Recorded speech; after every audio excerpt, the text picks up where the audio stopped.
हिमाचल प्रदेश में बहुचर्चित राज्यसभा चुनाव मामले में हाईकोर्ट ने सोमवार को राज्यसभा सांसद हर्ष महाजन को करारा झटका दिया है। हाईकोर्ट ने हर्ष महाजन की तरफ से अभिषेक मनु सिंघवी की याचिका को निरस्त करने वाली एप्लीकेशन को खारिज कर दिया है। हाईकोर्ट ने अभिषेक मनु सिंघवी द्वारा चुनाव प्रक्रिया पर सवाल उठाने वाली याचिका को निरस्त करने से इनकार कर दिया है और मामले में 2 सप्ताह में हर्ष महाजन को जवाब देने के आदेश जारी किए हैं। हिमाचल प्रदेश हाईकोर्ट में हर्ष महाजन के अधिवक्ता विक्रांत ठाकुर ने बताया कि उन्होंने न्यायालय में याचिका दाखिल कर यह आग्रह किया था कि अभिषेक मनु सिंघवी की याचिका मेंटेनेबल नहीं है। न्यायालय ने हर्ष महाजन की याचिका स्वीकार नहीं की और अभिषेक मनु सिंघवी द्वारा दायर याचिका पर 2 सप्ताह के भीतर जवाब दायर करने को कहा है। देखिए, आज डॉक्टर अभिषेक मनु सिंघवी वर्सेस हर्ष महाजन, ये राज्यसभा का जो चुनाव 27 फरवरी को हुआ था, उस चुनाव को challenge by way of election petition doctor Manu Singhvi ji ने किया था, जिसमें mister Harsh Mahajan had filed an application under order 7 rule of CPC for dismissing this petition, जिसमें हमने ये एलिगेशन लगाए थे कि ये जो चुनाव है ये सिंघवी जी और हर्ष महाजन के बीच में है, लेकिन इस पूरी पिटीशन के अंदर कहीं भी कोई भी एलिगेशन हर्ष महाजन जी के खिलाफ नहीं है कि he has been involved in any corrupt practices. इनका सिर्फ आरोप ये था कि ये जो चुनाव है राज्यसभा का चुनाव, इसकी जो मतगणना हुई वो 75(4) जो रूल है कंडक्ट इलेक्शन रूल, उसमें ना होते हुए under section 665 representation of people act में होती।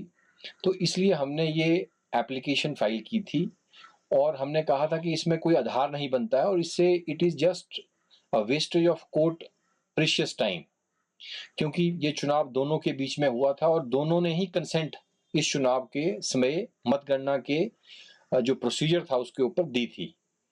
तो इसलिए इसको हमने चैलेंज किया था, लेकिन माननीय अदालत ने आज हमारी ये जो एप्लीकेशन थी ऑर्डर 7 रूल 11, इसको आज खारिज किया है और हमें मेन जो पिटीशन है, जो इलेक्शन पिटीशन है, उसका जवाब फाइल करने के लिए हमें 2 हफ्ते का समय दिया है।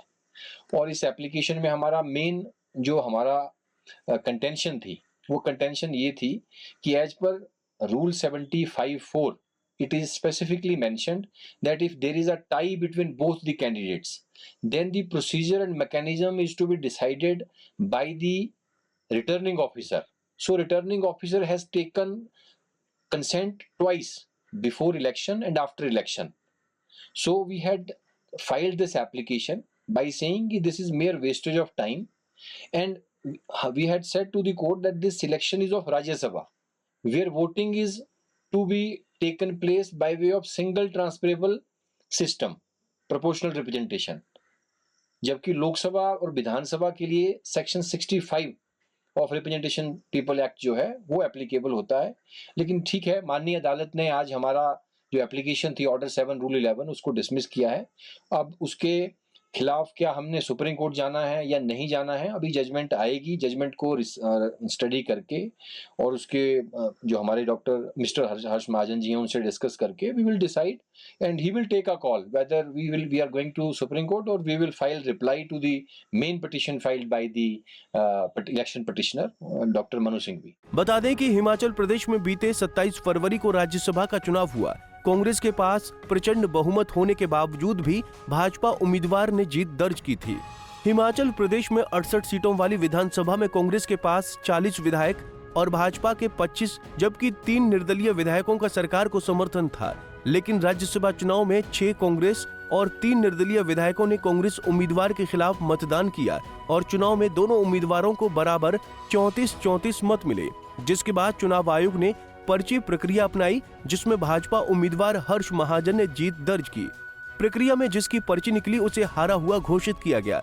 इसी पर्ची सिस्टम को अभिषेक मनु सिंघवी ने हाईकोर्ट में चुनौती दी है, जिस पर अब 2 सप्ताह बाद सुनवाई होगी। पंजाब केसरी टीवी के लिए शिमला से योगराज शर्मा की रिपोर्ट। हमसे जुड़े रहने के लिए हमारे YouTube चैनल को सब्सक्राइब करें और नई वीडियो की नोटिफिकेशन के लिए बेल आइकॉन को दबाएं। अगर आप ये वीडियो Facebook पर देख रहे हैं तो लाइक जरूर करें और ज्यादा से ज्यादा शेयर करें। इसी तरह के और भी अपडेट्स के लिए फॉलो करें हमारा Instagram पेज himachal.kesari।